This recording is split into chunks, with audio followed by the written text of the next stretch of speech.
राधे राधे दोस्तों। और मेरे चैनल XYZ कहानी में आपका एक बार फिर से हार्दिक स्वागत है। और जैसा कि इस चैनल पर मैं आपके लिए कोई ना कोई अच्छी कहानी, शिक्षाप्रद कहानी, हर तरह की कहानियां मैं आपके लिए लेकर के आता रहता हूं। तो आज भी मैं जो आपके लिए कहानी लेकर के आया हूं वो एक जादूगरनी और 6 बत्तखें। अब ये कहानी आप ध्यान से सुनिएगा, कहानी बहुत ही मज़ेदार है। एक समय की बात थी, एक राजा एक जंगली जानवर का पीछा करते करते वो घने जंगलों में पहुंच गया। अब उसके सिपाही उसको ढूंढ नहीं पाए क्योंकि जंगल बहुत घना था और उस घने जंगल से बाहर निकलने का जो रास्ता था वो राजा उसको खुद भी नहीं ढूंढ पाया। अब धीरे धीरे शाम होने लगी, दिन ढल गया, शाम हो गई, पर राजा उस जंगल से बाहर नहीं निकल पाया। अब जब राजा उस जंगल से बाहर निकलने का रास्ता खोज रहा था तो उसे एक बूढ़ी औरत नजर आई जो कि एक जादूगरनी थी। उसके पास राजा ने जाकर के पूछा कि बूढ़ी माँ, क्या तुम मुझे इस जंगल से बाहर निकलने का रास्ता बता सकती हो? अब वो बूढ़ी औरत बोली कि क्यों नहीं राजा साहब, मैं आपको इस जंगल से बाहर निकलने का रास्ता जरूर बता सकती हूँ, पर मेरी एक शर्त है। राजा ने कहा कि भाई क्या शर्त है? उसने कहा कि अगर आपने मेरी शर्त नहीं मानी तो आप कभी भी इस जंगल से बाहर नहीं निकल पाएंगे और यहीं भूख से तड़प तड़प के मर जाएंगे। राजा ने सोचा कि भाई क्यों न मैं इस बूढ़ी औरत की शर्त मान लूं और अपनी जान बचा लूं। उसने कहा कि कहो बूढ़ी माँ, तुम्हारी क्या शर्त है?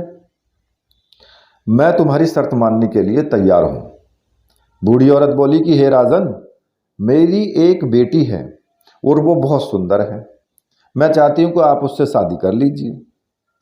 अगर आप मेरी ये शर्त मानने को तैयार हों तो मैं आपको जंगल से बाहर निकलने का रास्ता बता दूंगी और आप वहां से बाहर निकल सकते हो। राजा उस बूढ़ी औरत से डर गया और इसी डर के मारे वो उसकी बेटी से शादी करने के लिए राजी भी हो गया। अब उस बूढ़ी औरत ने क्या किया कि वो उस राजा को अपने छोटे से घर में ले गई जो जंगल के अंदर ही था। अब घर के अंदर उसकी बेटी थी, वो आग को सेक रही थी। राजा उसको देख करके उस लड़की को और बहुत अचंभित हुआ। अब राजा को देख करके वो लड़की उठ करके खड़ी हो गई। अब जैसे ही कि वो उसकी प्रतीक्षा कर रही हो कि भाई कोई आने वाला है राजा। अब लड़की वो सचमुच ही बहुत सुंदर थी, पर राजा को वो पसंद नहीं आई। उसके चेहरे को देखकर राजा कुछ डर गया। अब बूढ़ी औरत ने अपनी लड़की का हाथ राजा के हाथ में देते हुए कहा कि मैं अपनी लड़की का हाथ तुमको सौंप रही हूं और आप इसे अपने राज्य में ले जा करके इससे शादी कर लीजिए। अब राजा ने लड़की को अपने घोड़े पर बिठाया और बूढ़ी औरत के वो पीछे पीछे चल पड़ा। थोड़ी ही देर बाद वो जंगल से बाहर निकल गया। वो अपने महल में पहुंचा जहां उसे अपने वादे के अनुसार उस लड़की से शादी करनी थी। अब राजा पहले से ही शादीशुदा था। उसकी पहली पत्नी से उसके 7 बच्चे थे, 6 बेटे थे, 1 बेटी थी। अब वो अपने बच्चों को बहुत प्यार करता था। अब उसे डर था कि उन बच्चों को ये सौतेली माँ जो थी उससे अच्छा व्यवहार नहीं करेगी। ऐसा राजा को उस लड़की का चेहरा देख करके लग रहा था। राजा ने अपने बच्चों को अपनी नई रानी से दूर ही रखना चाहता था क्योंकि वो चाहता था कि सौतेली माँ उसके प्यारे बच्चों को कोई दुख ना पहुंचाए। इसलिए वो अपने 7 बच्चों को अपने महल से दूर सुनसान जगह पर एक महल में बने हुए महल में वहाँ पर ले गया और उसके चारों ओर इतने सारे पेड़ थे कि वो महल बिल्कुल भी वहाँ से नज़र नहीं आता था और घने पेड़ों को बीच से गुजर करके वो रास्ता उस महल की ओर जाता था। उसे कोई साधारण आदमी नहीं ढूंढ सकता था। राजा अपने बच्चों को अपने से दूर नहीं रखना चाहता था, पर नई जो रानी थी उसके कारण उसे ऐसा करना पड़ा। अब वो चुपचाप अपने बच्चों से मिलने के लिए चला जाया करता था जब भी उसे टाइम मिलता। जब राजा नई रानी को बिना बताए अचानक ही कई कई दिनों तक गायब हो जाता, तो रानी को भी एक अंदर से जिज्ञासा सी उठी और वो सोचने लगे कि भाई आखिर राजा चुपचाप जाता है, लेकिन वो कहाँ जाता है। अब इस बात को जानने के लिए नई रानी ने अपने जो नौकर थे उनको खूब सारा धन दे करके और इस बात का पता लगाने के लिए कहा कि भाई ये बात का तुम पता लगाओ कि राजा कहाँ जाता है। अब एक बार जब राजा चुपचाप अपने बच्चों से मिलने के लिए दूसरे महल की ओर घोड़े पर सवार होकर के जा रहा था, तो तब नई रानी के जो नौकर थे उन्होंने उसका पीछा किया और जो 7 बच्चों के उस महल में जो रहने की बात थी उसने अपनी मालकिन को आकर के बता दी। अब ये बात जान करके उस रानी को बहुत गुस्सा आया। उसे महसूस हुआ कि राजा उससे नहीं बल्कि अपने बच्चों से ज़्यादा प्यार करता है। अब उसने उन बच्चों से पीछा छुड़ाने की तरकीब सोचनी शुरू कर दी। उसने अपनी माँ से कुछ जादू सीखे थे और उस सीखे हुए जादू से उसने उन बच्चों के लिए जादू भरी एक 6 कमीज बनवाई, शर्ट वो बनवाई। और जब राजा किसी काम से अपने राज्य से बाहर गया तो वो उन 6 शर्टों को लेकर के, कमीजों को लेकर के अपने नौकर के साथ उस सुनसान महल में पहुंची। बच्चों ने जब घोड़े की टापों की आवाज़ सुनी तो उन्होंने सोचा कि उनका पिता उनसे मिलने आया है, तो वे खुशी खुशी से उछलते कूदते बाहर आए। तभी नई रानी ने उन 6 लड़कों के ऊपर अपनी जो बनाई हुई जो जादू की कमीज थी वो कमीज उनके ऊपर डाल दी। अब वो सारे बच्चे थे वो बत्तख बन गए और कुछ ही देर में वो जंगल की ओर वहां से उड़ गए बत्तख बन करके। अब रानी अपने नौकर के साथ खुशी खुशी महल में वापस चली आई।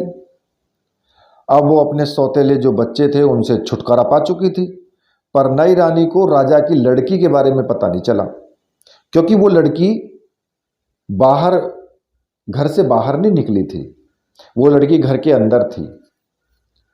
अब 2-3 दिन के बाद जब राजा अपने राज्य में वापस आ रहा था तो पहले वो अपने बच्चों से मिलने के लिए जो दूसरा जंगल में जो महल था वहां गया।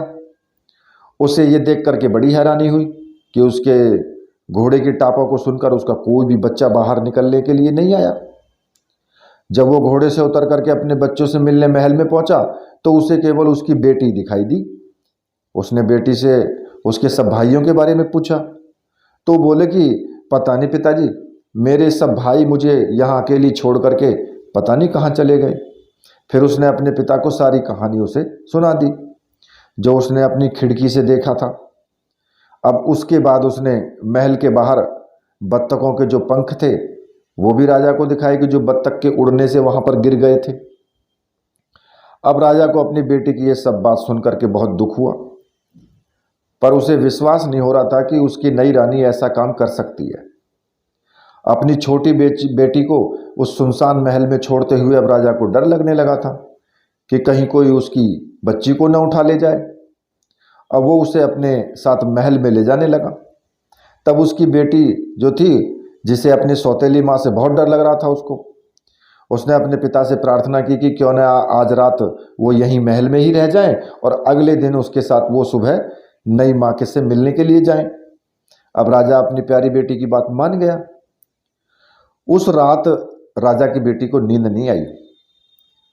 वो जो यहाँ पर अधिक समय के लिए वो नहीं रहना चाहती थी, क्योंकि उसे अपनी सौतेली माँ से खतरा था। उसने अपने भाइयों को वो खुद ही ढूंढना चाहती थी और रात के अंधेरे में वो चुपचाप अपने महल में से निकल करके और जंगल की तरफ वो चल पड़ी। इस तरह से वो सारी रात अगले दिन तक जंगल में चलती रही। जब तक उसकी टांगों ने जवाब नहीं दे दिया तब तक वो चलती रही। अब चलते चलते उसे जंगल में एक छोटी सी झोंपड़ी दिखाई थी और उसका दरवाज़ा खुला हुआ था। वहाँ उसने छोटे छोटे 6 बिस्तर बिछे हुए देखे। अब वो उन बिस्तरों के बगल में एक कोने में ज़मीन पर लेट गई। अब उसने इसी झोंपड़ी में रात गुजारने का निश्चय कर लिया। पर जैसे ही सूर्य अस्त हुआ और धीरे धीरे अंधेरा बढ़ने लगा, उसे झोंपड़ी के बाहर कुछ सरसर की आवाज़ें सुनाई देने लगी। उसने देखा कि 6 बत्तख खिड़की से अंदर आ गए। उन्हें देख करके राजकुमारी को लगने लगा कि कहीं ये उसके भाई तो नहीं हैं। उन 6 बत्तखों को ध्यान से देखने के लिए जब राजकुमारी ने अपना सिर ऊपर उठाया तो 6 बत्तख उसे एकदम पहचान गए। उनमें सबसे बड़ा भाई आदमी की आवाज़ में बोला कि मेरी बहन, हमारी खुशी बहुत थोड़ी देर की है। इस झोंपड़ी में तुम्हारा रहना खतरे से खाली नहीं है, क्योंकि यहाँ पर डाकू आकर ठहरते हैं। अगर वे आज यहाँ आ गए तो तुम्हें जिंदा नहीं छोड़ेंगे। बहन बोली, क्या तुम लोग मेरी रक्षा नहीं कर सकते? सारे भाई एक साथ बोले कि नहीं, हम इस हालत में तुम्हारी रक्षा नहीं कर सकते, तुम यहां से कहीं और चली जाओ। बहन अपने भाइयों की यह बात सुनकर के रोने लगी और बोली कि क्या मैं तुम्हें कभी इस जादू से छुटकारा नहीं दिलवा सकती? भाई बोले कि हमारे छुटकारे की शर्तें बड़ी ही कठिन हैं। तुम्हें 6 साल तक बिल्कुल मौन रहना पड़ेगा, तुम हंस भी नहीं सकती, और इन 6 सालों में तुम्हें 6 कमीज बनानी पड़ेंगी, जिनमें तुम्हें सितारों की तरह ही विशेष जो फूल टांगने पड़ेंगे, और उन फूलों को इकट्ठा करना इतना आसान नहीं है। इन 6 सालों में अगर एक भी शब्द तुम्हारे मुंह से निकला तो तुम्हारी सारी मेहनत मिट्टी में मिल जाएगी। इतना सब कुछ बतला करके सारे भाई चुप हो गए। अब उस राजकुमारी ने निश्चय किया कि भाई वो अपने भाइयों को इस जादू से छुटकारा दिलाने के लिए सब कुछ करेगी जो उसके भाइयों ने उससे कहा है। थोड़ी देर बाद उसे नींद आ गई। जब वो सुबह उठी तो वो 6 बत्तख वहां पर नहीं थे। राजकुमारी ने सुबह सुबह वो झोंपड़ी छोड़ दी और अपने शहर की तरफ वो चल दी। पर रास्ते में उसे फिर एक जंगल से गुजरना पड़ा। चलते चलते अंधेरा होने लगा पर जंगल खत्म नहीं हुआ। लास्ट में उसने वहीं एक पेड़ के जो खोखला तना होता है उसमें बैठ करके उसने बेचारी रात गुजारी।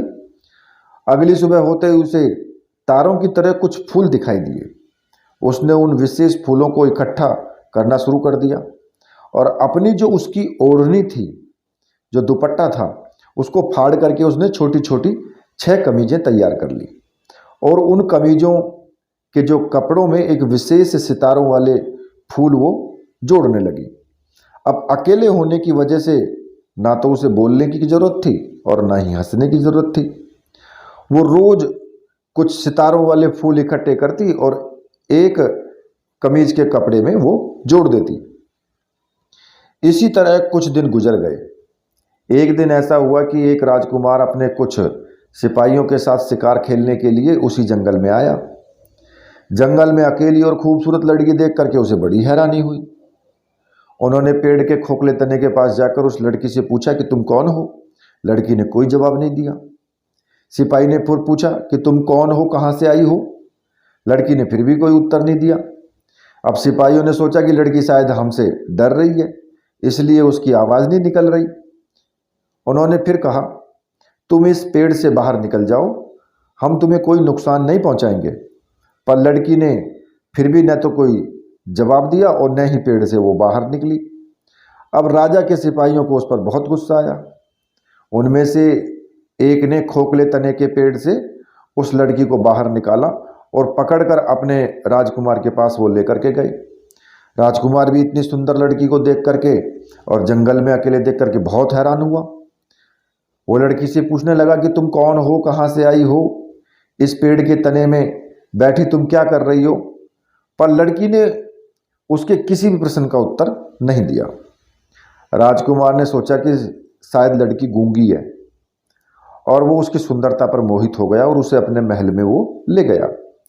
महल में पहुंचकर उसने सबसे पहले उस लड़की के लिए सुंदर सुंदर कपड़े मंगवाए और अपने महल की नौकरानियों को उस लड़की को नहला धुलाकर सुंदर वस्त्र पहनने को दिए, कीमती गहने पहनने को दिए। और शाम को जब वो गूंगी लड़की नहा धोकर सुंदर कपड़े पहन करके राजकुमार के सामने आई तो वो उसे देखता ही रह गया। वो सचमुच राजकुमारी लग रही थी।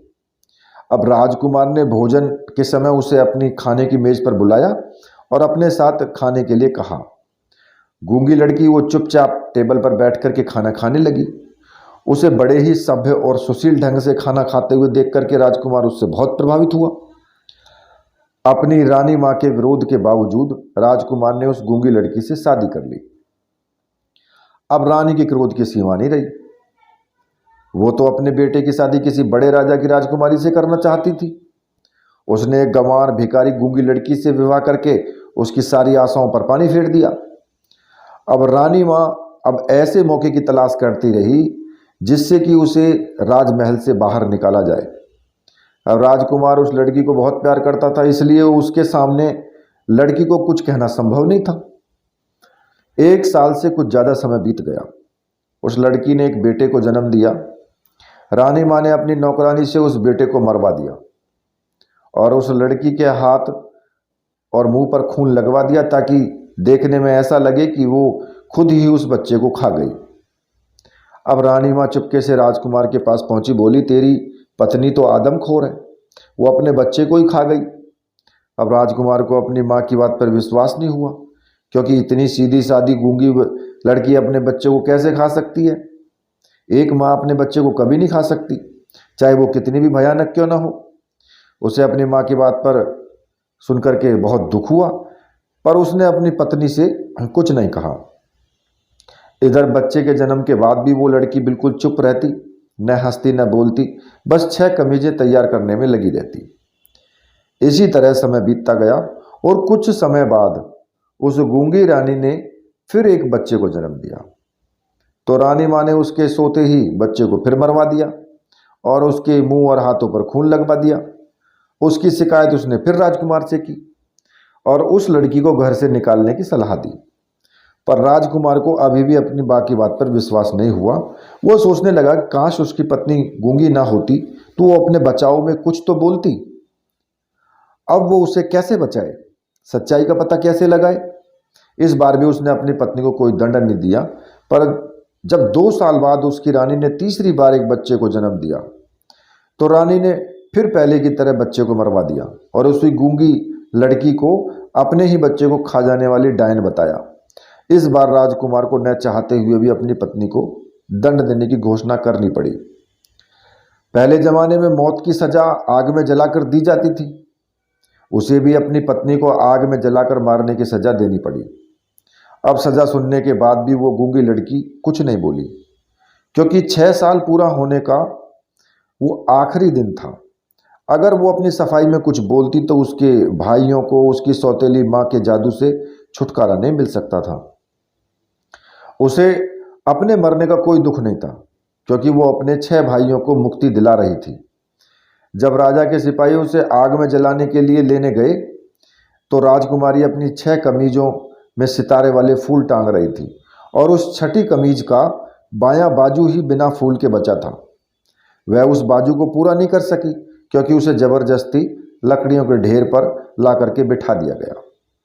अब लकड़ियों के ढेर पर बैठकर उसने अपने चारों तरफ जब देखा तो उसने अपने प्रभु को याद किया, ईश्वर को याद किया, और बाद में उसने अपने भाइयों को, जिनको वो अपने सौतेली माँ के जादू से मुक्त नहीं कर सकी थी, जैसे ही उसने अपने भाइयों को याद किया, वो 6 भाई उड़कर उसके पास पहुंच गए और आग में बैठी होने पर भी उसने वे 6 कमीजें एक एक करके अपने प्यारे भाइयों के ऊपर फेंक दी।